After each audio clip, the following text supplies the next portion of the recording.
حدیث پاک میں ہے حضرت عباس رضی اللہ تعالیٰ عنہ کی اہلیہ حضرت فضل رضی اللہ تعالیٰ عنہ یہ خواب دیکھتی ہیں، یہ خواب دیکھ کر پریشان ہو جاتی ہیں، پریشان ہو کر حضور صلی اللہ علیہ وسلم کی بارگاہ میں حاضر ہوتے ہیں۔ کون؟ حضرت عباس رضی اللہ تعالیٰ عنہ کی اہلیہ حضرت فضل رضی اللہ تعالیٰ عنہ یہ خواب دیکھ کر پریشان ہو کر آقا علیہ السلام کی بارگاہ میں حاضر ہوتی ہیں، ہو کر عرض کرتی ہیں یا رسول اللہ صلی اللہ علیہ وسلم، میں نے ایک خواب دیکھا ہے اور خواب میں نے یہ دیکھا کہ آپ کے جسم اطہر کا ایک حصہ آپ سے جدا ہو کر میرے گود میں آ پڑا ہے۔ کیا خواب دیکھا؟ آپ کے جسم اطہر کا ایک حصہ آپ سے جدا ہو کر میرے گود میں آ گرا۔ تب حضور صلی اللہ علیہ وسلم انہیں ارشاد فرماتے ہیں کہ آپ کو پریشان ہونے کی ضرورت نہیں ہے، پریشان ہونے کی ضرورت نہیں ہے، یہ خواب بہت ہی مبارک خواب ہے۔ فرماتے ہیں آقا علیہ السلام کہ اے فضل، یہ خواب کی تعبیر یہ ہے کہ میری بیٹی سیدہ کائنات فاطمہ الزہرا رضی اللہ تعالیٰ عنہا کے گھر ایک بیٹا پیدا ہوگا، میری بیٹی فاطمہ کے یہاں ایک بیٹا پیدا ہوگا، وہ تیری گود میں پرورش پائے گا۔ یہ اس کی تعبیر ہے، میرے جسم کا حصہ نکل کر تیرے گود میں آ گرنا، اس کا معنی یہ ہے کہ میری بیٹی کے یہاں ایک لڑکا پیدا ہوگا، وہ تیرے گود میں پرورش پائے گا۔ اس کی تعبیر حضور صلی اللہ علیہ وسلم نے بتائی۔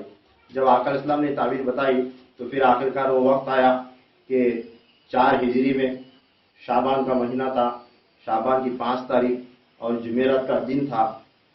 تہجد کے وقت مدینہ منورہ میں حضرت سید الشہداء سیدنا امام حسین علیہ السلام سیدہ کائنات فاطمہ الزہرا رضی اللہ تعالیٰ عنہ کے کوکھ سے پیدا ہوئے، اس دنیا میں تشریف لائے۔ امام حسین علیہ السلام کب پیدا ہوئے؟ 4 ہجری، جمعرات کا دن تھا، شعبان کا مہینہ تھا، شعبان کی 5 تاریخ کو آپ کی ولادت تہجد کے وقت مدینہ منورہ میں ہوئی۔ جب آپ کی ولادت ہوئی تو حضرت مولا علی مشکل کشا کرم اللہ وجہہ الکریم نے آپ کا نام حرب رکھا۔ کیا؟ حرب۔ حرب کا معنی ہے جنگجو۔ حرب کا معنی کیا ہے؟ جنگجو، جنگ کے میدان میں ڈٹ کر کھڑے ہو جانے والے کو یا جنگ میں مہارت رکھنے والے کو جنگجو کہا جاتا ہے، یا جنگ کا شوق، جنگ سے محبت، اسلام کے لیے جہاد کا جو شوق رکھتا ہے اسے جنگجو کہا جاتا ہے، عظیم۔ تو حضرت مولا علی مشکل کشا بھی خود ایک عظیم جنگجو تھے اور اسلام کی خاطر اپنی جان لٹانے کا جذبہ موجود تھا، اس واسطے اپنے بیٹے کا نام کیا رکھے؟ حرب رکھے۔ حرب کا معنی جنگجو۔ جب حضرت امام حسن علیہ السلام پیدا ہوئے تھے اس وقت بھی آپ نے یہی نام رکھا تھا، کیا؟ حرب نام رکھے تھے مولا علی۔ پھر آقا علیہ السلام نے اب ان کی بارگاہ میں حاضر ہو کر حضرت مولا علی کو سمجھا کر پھر آپ کا نام بدل دیے تھے۔ وہ کس طرح بدلے تھے؟ تو اس کی وضاحت یہ ہے کہ جب امام حسین علیہ السلام پیدا ہوئے تو تب حضرت مولا علی مشکل کشا کرم اللہ وجہہ الکریم کی بارگاہ میں آپ صلی اللہ علیہ وسلم تشریف لاتے ہیں، لا کر فرماتے ہیں اے علی، تو نے اس کا نام جو حرب رکھا ہے، جس طرح حسن کا رکھا تھا، میں نے وہ بھی نام بدلا تھا، اب یہ بھی نام مجھے بدلنے کا اللہ تعالیٰ نے حکم فرمایا ہے۔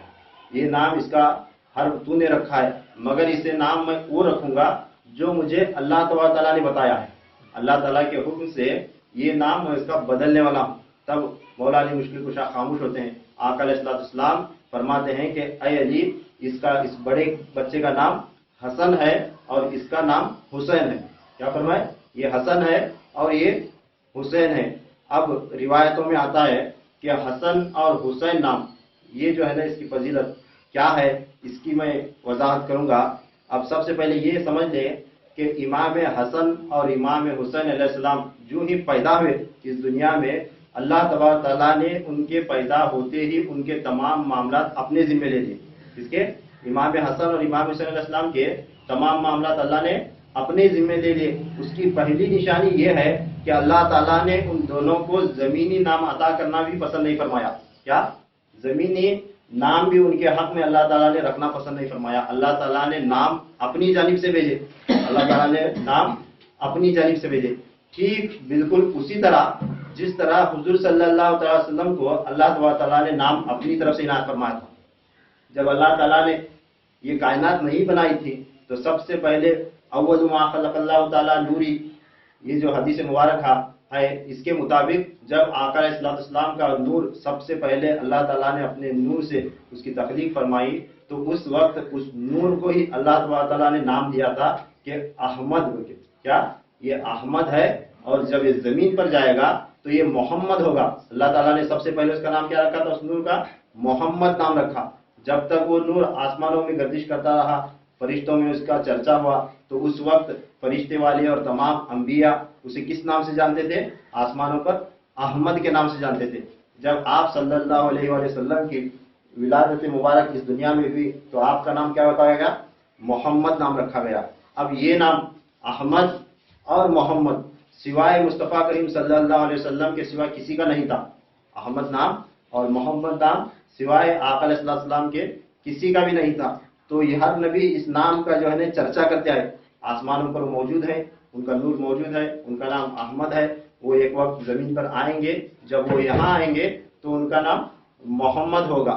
یہ چرچا ہوا. پھر آپ صلی اللہ علیہ وسلم کے اس نام مبارک کو اللہ تعالیٰ نے اپنے نور کے پردوں میں چھپا رکھا تھا. کسے؟ حضور صلی اللہ علیہ وسلم کے نور کو. آقا علیہ السلام کا نور اللہ تبارک تعالیٰ کے انوار و تجلیات میں جو ہے غرق تھا.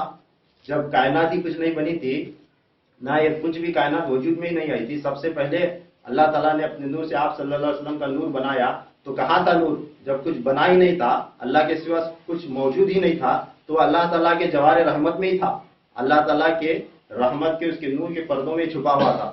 ٹھیک جو ہے اسی طرح اب آگے اس کی تھوڑی اور ایک وضاحت میں کرنا چاہتا ہوں کہ حضور صلی اللہ علیہ وسلم کو نام اللہ تبارک تعالیٰ نے اپنے نام سے، نام کے مطابق اپنے نام سے جڑتا ہوا نام عطا کیا. وہ کیا کہ اللہ تبارک تعالیٰ کی جو دنیا بھر میں تعریف کی جاتی ہے، حمد و ثنا کی جاتی ہے، تو اللہ تعالیٰ کون ہے؟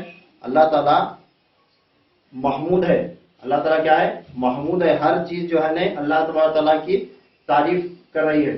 اور اللہ تبارک تعالیٰ نے اپنے حبیب کو جس طرح وہ احد ہے، بالکل اسی طرح اللہ تبارک تعالیٰ کو اللہ تبارک تعالیٰ نے آپ صلی اللہ علیہ وسلم کو نام احمد عطا کیا. کیا اللہ تعالیٰ کون ہے؟ احد ہے، اکیلا ہے، ایک ہے.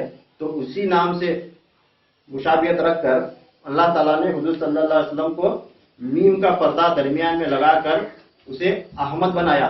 خود کیا ہے؟ احد ہے. حضور صلی اللہ علیہ وسلم کا نام کیا عطا کیا؟ احمد عطا کیا. بیچ میں کیا ہے فرق ہے؟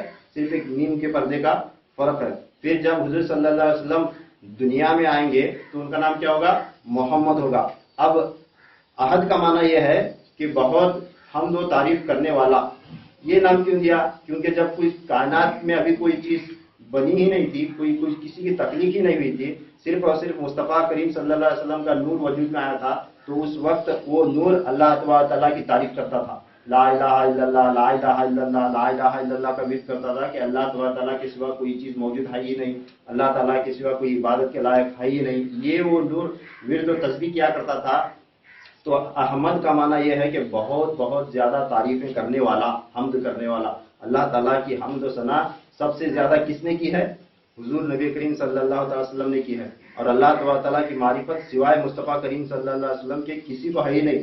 اللہ تعالیٰ کی مکمل معرفت آپ صلی اللہ علیہ وسلم کے علاوہ کسی کو ہے ہی نہیں. اس واسطے اللہ تعالیٰ نے انہیں نام کیا دیا؟ احمد دیا. اب محمد کا معنی یہ ہے جس کی بہت خوب تعریف کی گئی ہو، اس کا نام جو ہے محمد ہے. اب حضرت آدم علیہ السلام سے لے کر عیسیٰ علیہ السلام تک جتنے بھی انبیاء ہیں، ہر ایک نے حضور صلی اللہ علیہ وسلم کے ہی گن گئے. آپ صلی اللہ علیہ وسلم کی تعریف و توصیف بیان ہوتی رہی. اب پھر ایک نام دیا اللہ تعالیٰ نے حضور صلی اللہ علیہ وسلم کو. جب اس دنیا سے ہم نکل کر جائیں گے، میدان محشر میں پہنچیں گے، وہاں آپ صلی اللہ علیہ وسلم کا نام ہوگا محمود. محمود کا معنی بھی یہ ہے کہ تعریف کیا گیا. محمود کا معنی بھی تعریف کیا گیا. جس کی حمد و تعریف ہو رہی ہے، ساری دنیا کر رہی ہے، اسے کیا کہا جاتا ہے؟ اسے احد کہا جاتا ہے. جس کی تعریف، اللہ کی تعریف کر رہے ہیں، اللہ تعالیٰ کی جس کی تعریف ساری کائنات کر رہی ہے، چاہے کسی بھی الفاظ میں ہو، چاہے کسی بھی زبان میں ہو، جس طرح بھی ہو، جو بھی اللہ کے بندے، جو بھی اس کی کائنات، اس کی مخلوق اس کی حمد و ثنا کر رہی ہے، اسے کہا جاتا ہے اللہ تبارک تعالیٰ کی حمد، تعریف ہو رہی ہے. اب اس کی تعریف جس نے سب سے پہلے کی، اس کا نام ہوا احمد، یعنی بہت حمد و تعریف کرنے والا. پھر محمد ہوا، بہت تعریف کیا گیا. پھر اس کے بعد محمود ہوا. محمود کا معنی بھی یہ ہے کہ تعریف کیا گیا. اب اللہ تعالیٰ نے اپنے حمد کے ساتھ جوڑ کر حضور صلی اللہ علیہ وسلم کو یہ نام عطا فرمائے۔ جب میدان محشر میں حضرت آدم علیہ السلام سے لے کر عیسیٰ علیہ السلام تک اور سیدنا امام مہدی علیہ السلام تک جتنے بھی مومنین مومنات جتنے بھی آئیں گے، تمام انبیاء، ان کی امتیں، ہر کوئی میدان محشر میں اللہ تعالیٰ کے سامنے کھڑے ہو کر حضور صلی اللہ تعالیٰ علیہ وسلم کی حمد و ثنا کرے گا۔ وہاں کیا ہوگا؟ حضور صلی اللہ علیہ وسلم کی تعریف ہوگی، آپ صلی اللہ علیہ وسلم پر صلاۃ و سلام پڑھا جائے گا، درود شریف پڑھا جائے گا، آپ کی تعریف، آپ کے جو ہے نا درجات کو جو ہے نا بیان فرمائیں گے، ہر نبی بیان کرے گا۔ تو اس وقت حضور صلی اللہ تعالیٰ وسلم کو اللہ تبارک تعالیٰ ایک نام دے گا، وہ ہوگا حامد۔ وہ کیا ہوگا؟ حامد ہوگا۔ اس کا معنی بھی جو ہے نا تعریف کرنے والا، حامد کا معنی بھی تعریف کرنے والا۔ دیکھو کتنا گہرا جوڑ ہے۔ اور اسی طرح حضور صلی اللہ علیہ وسلم کو جیسا اللہ تعالیٰ نے نام عطا کیا، اسی طرح امام حسن اور امام حسین علیہ السلام کو اللہ تعالیٰ نے وہ نام عطا کیے جس کا مادہ جو ہے نا حسن سے ہے۔ اللہ تعالیٰ خوبصورت ہے، حسن، ایک حدیث پاک ہے، اللہ تعالیٰ حسین ہے اور حسن سے محبت کرتا ہے، ایک حدیث طریقت ہے، حدیث پاک ہے۔ حدیث پاک میں آقا کریم صلی اللہ علیہ وسلم نے فرمایا کہ اللہ تعالیٰ حسین ہے اور اللہ حسن کو محبت کرتا ہے، اور اسی حسن سے اللہ تعالیٰ نے دو نام وجود میں لائے۔ کون سے؟ ایک حسن، ایک حسین۔ یہ دونوں کا معنی کیا ہے؟ حسن ہے۔ اس کا مادہ کیا ہے؟ حسن ہے۔ اور روایتوں میں آتا ہے کہ عرب کی 500-600 سال کی جو تاریخ ہے اور جتنا دور جاہلیت کا زمانہ گزرا، جب سے یہ کائنات چلی ہے، تب سے لے کر امام حسن اور حسین کے پیدا ہونے سے پہلے تک اتنی ساری دنیا گزری، تو کسی دور میں، کسی زمانے میں، کسی امت میں، کسی فرد کے نام، کسی گھرانے میں، کسی شخص کے نام حسن اور حسین نہیں تھے۔ حسن اور حسین اس سے پہلے کسی کا تھا ہی نہیں۔ تو یہ نام کہاں تھے؟ تو یہ نام ٹھیک اسی طرح جو ہے نا اللہ تعالیٰ کے انوار کے پردے میں اللہ تعالیٰ اپنی رحمت میں جو ہے نا یہ نام چھپائے رکھا تھا۔ جب امام حسن کی ولادت ہوئی تبھی دنیا کو پتا چلا کہ حسن بھی ایک نام ہے، تو سب سے پہلے کسے عطا ہوا؟ امام حسن علیہ السلام کو عطا ہوا۔ پھر جب امام حسین علیہ السلام کی ولادت ہوئی تو پھر جو ہے نا ایک نام آیا، وہ ہے حسین۔ جب اللہ تعالیٰ نے حضور صلی اللہ تعالیٰ علیہ وسلم کو یہ نام بتائے تو آپ صلی اللہ علیہ وسلم نے حضرت مولا علی مشکل کشا کو بتا کر یہ نام ان کے تبدیل فرمائے، حرف کی جگہ حسن اور حسین رکھ دیے۔ پھر ایک روایت میں ہے کہ حضرت مولا علی مشکل کشا کرم اللہ وجہ کریم نے ایک کا نام حمزہ اور ایک کا نام جعفر رکھا تھا۔ اس طرح بھی روایت ہے اپنے چچا اور بھائی کے نام پر۔ مگر جو بھی ہو، یہ نام بدل کر حضرت مولا علی مشکل کشا کے رکھے ہوئے نام بدل کر اللہ تعالیٰ کے حکم سے آپ صلی اللہ علیہ وسلم نے ان کا نام حسن اور حسین رکھا۔ اب میں نے کہا کہ حضور صلی اللہ علیہ وسلم کے ایک تو نام سے مشابہت تھی، پھر دوسری بات یہ ہے کہ جس طرح آپ صلی اللہ علیہ وسلم کے نور کو اللہ تعالیٰ نے اپنے نور میں غرق کر کے رکھا تھا، تو اسی طرح امام حسن امام حسین علیہ السلام کے ناموں کو بھی جو ہے اپنے نور کے پردے میں چھپائے رکھا تھا۔ پھر وہی حسن جو ہے نا ان دونوں کو حسن اور حسین کے ذریعے عطا ہوا۔ اب جب ہم آخرت میں پہنچیں گے، جنت میں جائیں گے، تو جنت کے اندر فرمایا جاتا ہے کہ آپ صلی اللہ علیہ وسلم نے فرمایا کہ جنت کے اندر 2 ستون لگے ہوئے ہوں گے۔ کیا ستون بولے تو کیا؟ کھمبے۔ 2 ستون ہوں گے جنت کے اندر، 2 ستون ہوں گے جن سے روشنی پھوٹ رہی ہوگی، جن سے نور پھوٹ رہا ہوگا، اور اس نور کا لطف ہر جنتی اٹھائے گا۔ جنت کے اندر 2 ستون ہوں گے جن سے نور نکل رہا ہوگا۔ تو یہ سنتے ہی صحابہ کرام نے پوچھا، یا رسول اللہ وہ 2 ستون کیا ہوں گے؟ تب آقا علیہ السلام فرماتے ہیں کہ ایک ستون کا نام حسن ہوگا، ایک ستون کا نام حسین ہوگا۔ جنت کے اندر 2 نور کے ستون ہوں گے جس سے جنتیوں کو روحانی رزق نصیب ہوگا، جنت کا نور نصیب ہوگا۔ وہ 2 ستون، ایک حسن ہوگا، ایک حسین ہوگا۔ تو امام حسن اور امام حسین علیہ السلام کے نام کی جو ہے نا ایک تو ایک یہ برکت ہے۔ پھر اس کے بعد حضرت مولا علی مشکل کشا کرم اللہ وجہ کریم فرماتے ہیں،